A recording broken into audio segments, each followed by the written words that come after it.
Welcome to Beyond Survival, Triumphantly You, where extraordinary women share their journeys from struggle to strength. I'm Gwen Hinrichs, and in each episode, we sit down with survivors, fighters, and thrivers, women who've conquered breast cancer and life's toughest battles to inspire others and create a better future. Their stories will empower, uplift, and remind you survival isn't the end, it's just the beginning. Join us every Thursday at 7 p.m. on my YouTube channel, Beyond Survival, Triumphantly You. Hi, I'm Gwen Hinrichs, and I am the host of Beyond Survival, Triumphantly You. And today we have a beautiful guest. Her name is Margaret O'Barr, and she's going to share with us her triumphant journey through breast cancer and beyond. And she is a lovely woman who has decided to embrace her natural beauty, her beautiful gray hair. And she's a woman of faith and family, and I think you'll love her story. Thanks for joining. Here's Margaret. We can pretty much get started. I was just explaining a little bit about my background, which I believe that our breast cancer kind of coincided. Mine was in 2022. Yours was too, right? Yes. So when did you first get diagnosed? Oh gosh, it was May 2022. I went for a routine mammogram, and often I had been called back for additional views on the right breast. So when they called me back in 2022, it was additional views on the left breast. And I'm like, that's really weird. But I didn't think anything of it because it's always been fine. It's always been totally fine. So I go in for the mammogram. Did they say you had dense breasts? And that's They've why told me that over it? the years, but I didn't know the importance of it. No one made it seem like it was a big deal. So I didn't know it was a big deal. I didn't know that I should have been my own advocate in that. So yes, that's very important. And I educate people now on that. I spread that news. If you have dense breast tissue, it can look like cancer on a mammogram. So, and then I was diagnosed in the left breast. And then at my very first appointment, my oncologist was doing a very thorough exam, very thorough. And she felt something in the right breast. So she wasn't satisfied with that. She looked at an ultrasound. She didn't see anything, but she felt something. So she sent me for an MRI, and I went for an MRI, and it confirmed that I needed a biopsy. So they biopsied like 4 spots, I think. And it showed ductal carcinoma in situ, inside the milk duct, that it had not spread. So that's wonderful, right? Mm-hmm. That was not the case. That was not the case. It was way worse. She removed 8 centimeters of tissue that was riddled with cancer inside and outside the milk duct. So right. It was a lot. That's what many of us go through. Because yes. Because the doctors, they have wishful thinking. We have wishful thinking. Oftentimes, we don't even go because we're thinking, oh, it's nothing, because we've heard it so many times. And then you go and you get your biopsy, and they're maybe they'll say, oh yeah, they'll do the ultrasound or whatever, and they'll say it's BI-RADS, and that means cancer. But then the oncologist plays it down sometimes. Like they'll say, oh, it's fine. It's going to be fine and easy. You probably won't even need chemo. That's what I was told. Mm-hmm. That's what I was told. But once they removed all the cancer and it spread to the lymph node on the right side. So all those years it went undetected and they didn't know about it. It had time to spread to the lymph node. So the right side ended up being way worse than the little 7-millimeter tumor that was on the left side. So you had bilateral breast cancer. And I did. Were they both the same cancers? Yes. Yes. I was told that they don't jump breasts. Look, it is. I know my doctor was like, you're among the 5% that get it in both breasts. I'm like, oh, lucky me. Yeah. And so your treatment was? So I had a lumpectomy, and that's when we found out that it spread. They didn't get clear margins. Then we sent the lymph nodes off for testing, came back as high risk. That determined that I needed chemo. Then the discussion came, do I do chemo first or the double mastectomy first? Are you going to have reconstruction? There's so much that goes into it that people don't realize. It's so overwhelming. It's so overwhelming. And you feel like that's the end of your life. And you know what? It is sort of like the end of your life as you know it, because Yeah, everything stops. everything. You don't Everything that we care. thought was important isn't anymore. This is it. It's about survival now. Exactly, exactly. Which, in a way, it simplifies your life because you have one thing to take care of, and that's you. That's But there exactly are right. But there are some people that are so involved with their families, which is a good thing. I'm not saying anything wrong with that. And it also can be a very good distraction, but they also wind up spreading themselves very, very thin. Yes, you're so right. I'm so thankful I didn't have any little ones to take care of. I was just, me and my significant other at home, and I could really truly focus on me and healing me. I didn't have any other responsibilities. So Mhm. it made it a lot easier, that's for sure. So, if you're just tuning in, I am interviewing Margaret, who is the gray haired lady on TikTok, and I guess Margaret on Instagram. And we're talking about resilience, self care after cancer, embracing natural beauty, and how skincare plays a role in our healing journeys. And I decided to ditch the teleprompter because I wanted to be a little bit more natural. So I do have some notes that, I know we want to talk about specific things, so I did keep some notes. I do So, too. oh, good, good. Okay. And I want this to be relaxed because this is both our first time doing this. I hope to Yes, interview a lot of people eventually, and I want it to be fun and relaxed. So there's no wrong absolutely. answers, Okay, right? let's do Okay. this. All right. So, one thing I noticed about your social media uh, accounts is that you speak a lot about your faith, Yes. and so I wanted to know a little bit about the role that your faith has played in your your recovery and through um, the whole journey. My faith has been my anchor. Listen, I lean on all of God's promises and I trust Him when I can't see the path that's right in front of me. And that's what's gotten me through it, honestly. I've always believed that I'm going to be okay. I have never doubted. I have never said, why me? I always felt at peace with it. And that's something I cannot explain, even from the very beginning when they told me this. I mentally prepared for it, and you just, and it affects the people around you. So I had to accept it and know what I was going to deal with, or thought I knew what I was going to deal with. And then, that trickles out to the people who surround you. So you got to be positive and upbeat for them as well. Did you have people in your life that were so worried for you, that were like kind of like the naysayers, who didn't intentionally bring you down, but whose attitude and fear, and who you had to sort of help them deal with it? I think in the very, very beginning, my sister, every time I talked to her, she would cry. And I'm like, I'm not even crying. So please, please don't cry. You're going to make me cry. And I don't want to cry. It's going to be okay. I promise it's going to be okay. And then she was okay, but I had to convince her that it was going to be okay. Yeah, right. I found that there were some people in my life that were like that.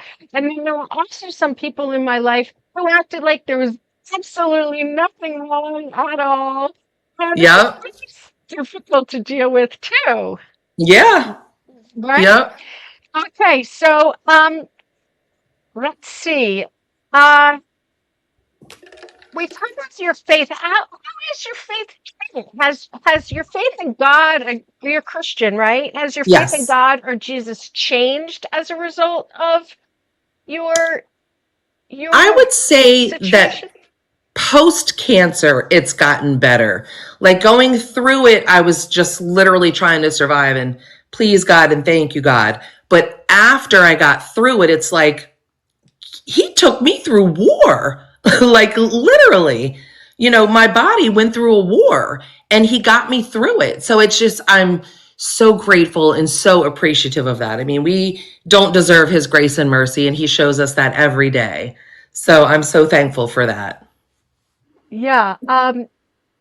When I first got well, not when I first got diagnosed, but while I was going through treatment, I had a really hard time looking at myself in the mirror because I looked so sick to myself, and it was very, very hard. Do you have an experience like that? Did you feel like that? Not not until I took off the bandages after my double mastectomy. That was hard. That was hard. The physical part of that. Um, I cried. It was ugly. Mm. But I'm here, I'm better, I'm on the other side, and it's a testament. Did you have implants immediately put in? I mean, not implants, but expanders immediately put in? No. So they did the double mastectomy. I went through 25 rounds of radiation, which killed my skin. Mm. And then after I healed from that is when I got the expanders put in. They didn't want to. They said expanded skin doesn't, or radiated skin doesn't expand well. So they waited for the radiated skin to heal, and then he took a big chunk of skin from my back. So I have a scar across my back, like 11 and a quarter inches across my back, that he took to make the new breast. Yeah, it's Wow. crazy. All Well, butchered up. I have so many scars. Yeah. yeah. Well, I didn't think that it was the DIEP flap procedure, or No, I think it wasn't that, because I think, well, maybe it was part of that, because don't they take fat from your body as well to do that? Now he yeah. did. I have implants on both sides, and he did do some lipo to add to the radiated side, because it kind of dents in up here a little bit, where the side with the radiated side is fuller. The side with just the implant is where he put the fat, but there's still, like, it dents in a little bit. Hmm. Okay. So uh, I just want to share one of the hardest things were those expanders. Oh, I had those those, expanders put in immediately, and it was crazy. They have like little magnets inside. yes. And then they like feel around when you go to get them filled, and it's the weirdest thing to watch a syringe being stuck Yes.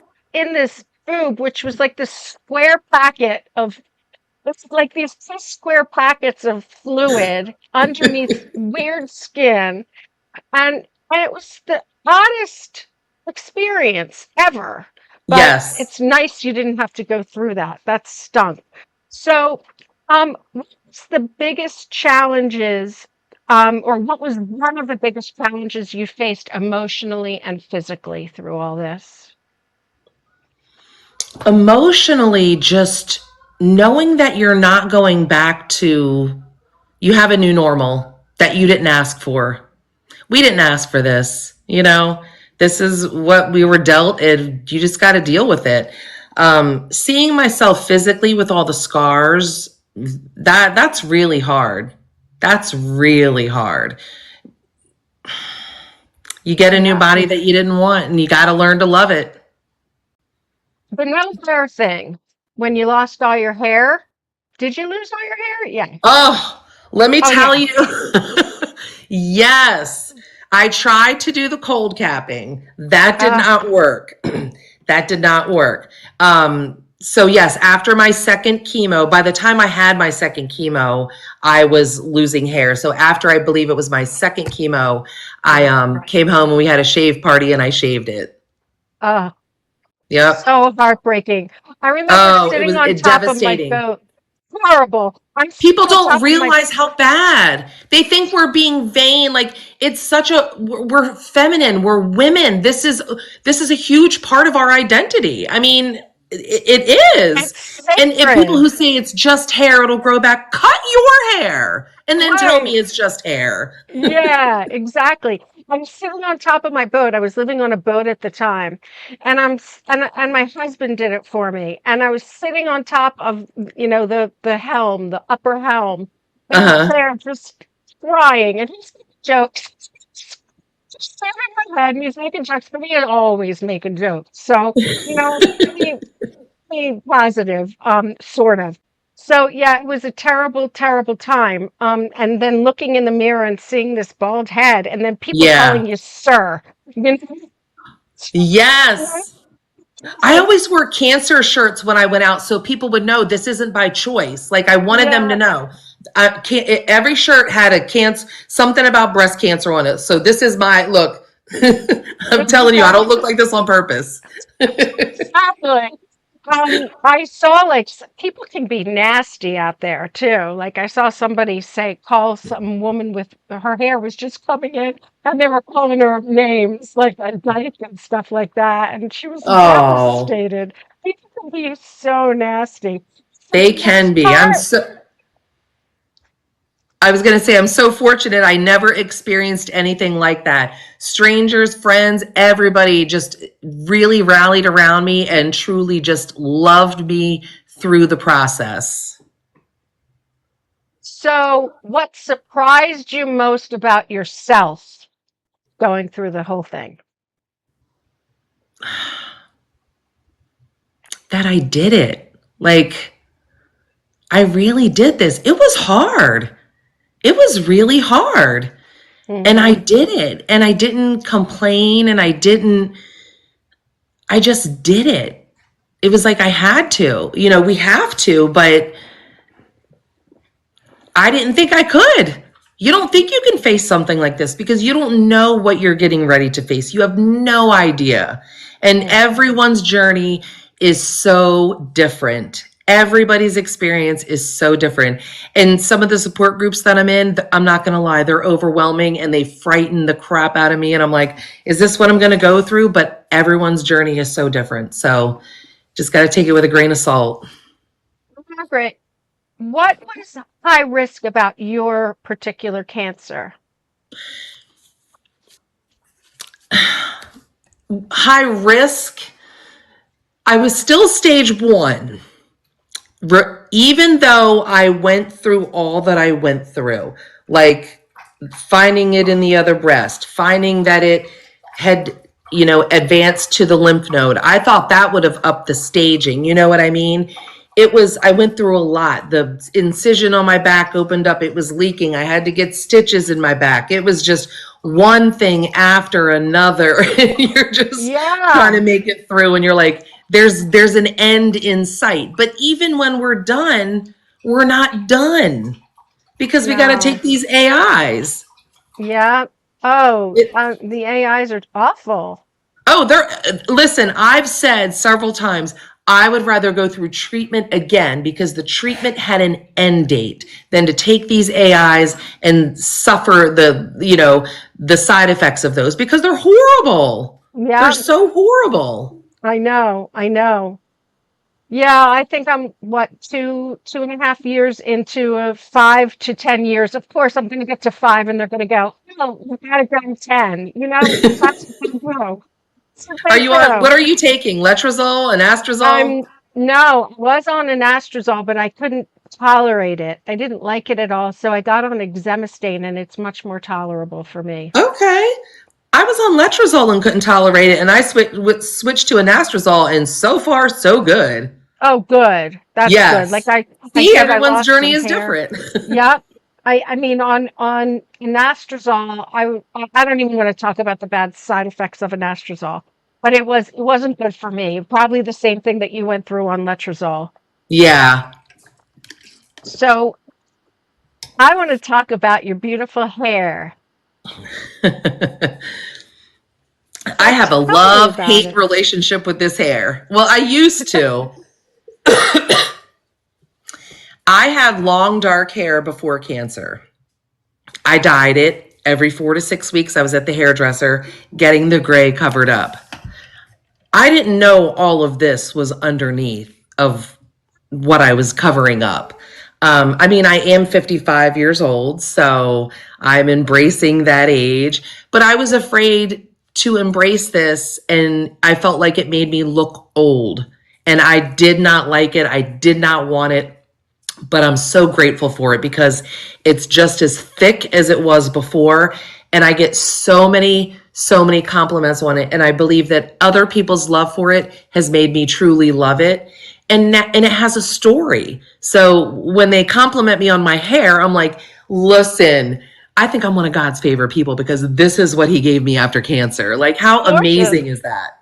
It is amazing. I couldn't do it. I think I told you, when I looked in the mirror, I looked so much like my mom because my mom had very short gray hair, white hair. Mine. Yes. Yeah, and every time I looked And in I the didn't mirror, want I to was look like, like that.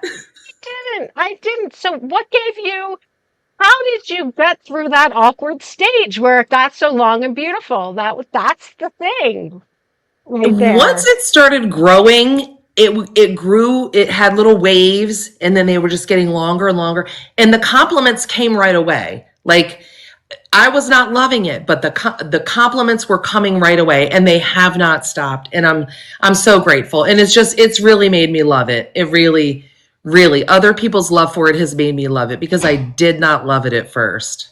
Yeah.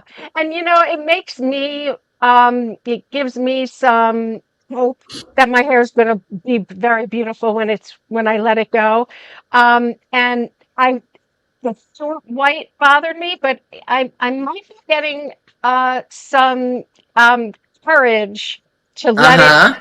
when it's long, let it grow out, which could also be a little bit awkward because it'll be half whatever. But Right. if I, That's what I never wanted to do. I always knew I would be 80 years old going to the hair salon.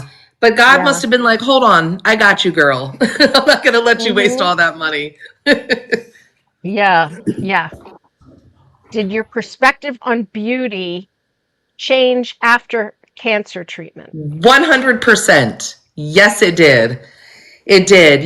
Before cancer, I would have never thought that I would have been on social media with no makeup, scars and bandages and just exposing myself and being vulnerable. Never in a million years would I have ever thought I would have done something like that. But going through cancer and beating it and going through everything that my body went through, I deserve that, just embrace the natural beauty and just go with it. Yeah. Awesome. Looking at your bio and it says egg donor. What does Yes. that mean? Can you tell me a little bit about that? Oh my goodness. So listen, yes, that is an amazing story. And let me tell you, God saved that one for me for after cancer. So back in the 90s, I was a young mother and had two daughters already and was married. And I decided that being a mother was the most wonderful thing ever. It was the greatest blessing. I love it. And I can't imagine not being a mom. And I thought of all the women out there who can't have children. And just like they have sperm donors, they have egg donors. So I donated eggs to women who could not have their own children. Oh my So goodness. That's it's, amazing. I I thought of know. And that. then fast forward all these years in the way that technology has changed, these kids who were born from my egg donations. Now, mind you, I knew in the back of my mind that I had kids out there somewhere, never really thinking that we would connect or they would find me or anything like that. But once I was diagnosed with cancer, I'm like, you know what? It's probably a good idea. I should probably do one of those ancestry things. And if I have any daughters, they would need to know about this cancer. And so I was thinking about doing that. But before I got around to actually doing it, one of the kids had messaged my sister and said, hey, and we made the connection. So he messaged my sister on Ancestry, but on 23andMe, there were 4 boys that had matched as half brothers. So small, Oh, crazy story. I a have lot 4 of sons in the boys. world. Wow, 4 that's sons. so cool. And you have your regular well, they're biological children. But Yeah. you have the children that you raised. Yes. How many children did you raise? 2 daughters. And you have grandchildren. I have grandchildren. Oh, wait, the most amazing part of this entire story, the egg donor story, for people who don't believe in God, I'm telling you, God works in the most amazing ways. the oldest of these egg donor children has a different story. He was born to a woman who was older. Was 55. She's my age now. And I don't know if she really wanted a child or what her story was, but she used a sperm donor and my eggs, and she had this son. He ended up being placed into foster care and then being adopted. So he was born in Sarasota, Florida, but he was raised in Georgia. When we connected on 23andMe, we lived in the same zip code, 10 minutes from each other. Oh my God. So You can't even make it up. So we have a wonderful relationship. He is officially part of the family. I watched my grandson. He has 2 sons. I watched my grandson Monday and Tuesday because he was sick and had a fever and couldn't go to daycare. He's part of the family. It's amazing. That's awesome. It is so amazing. Like, you can't even make this up. No, what an amazing experience you've had. I know. In so many ways. And so how then, here's a good question for you. How has breast cancer blessed your life? Oh my goodness. Breast cancer showed me that we really and truly do have good, kind people in the world, genuine people, praying people. I saw nothing but love and kindness from people. Seriously, from at my job, everywhere. My job was amazing. I mean, everywhere. People were so nice, kind, loving, and supportive to me. And it just showed me that there are still good people in the world. And I'm so thankful for all of them. That's amazing. So let's move into self-care. So many women going through treatment struggle with skin sensitivity. How did your skin change during and after treatment? Oh gosh, my skin was so dry and irritated. It became sensitive from chemo, and just struggling to find something that didn't further irritate it was a challenge in itself. So what self-care rituals helped you feel good during going through those times? Oh my gosh, it's like not just a routine. It's the form of self-care. It's taking that 10 minutes in the evening time to just decompress. You put on your little headband, pull your hair back, and just go to work on your face. And just, you got to look, your skin is what you put into it. Yeah. If you want good skin, you got to take good care of it. Which is why I developed Blissfully Bare, because I was struggling to find something skincare that I could trust that didn't have endocrine disruptors in it. Yes. That didn't have panthenol, that didn't have dyes and perfumes and things that were interfering with my weird sense of smell. And like all the reasons why I developed Blissfully Bare, and you've tried Blissfully Bare, and how they fit into your skincare routine.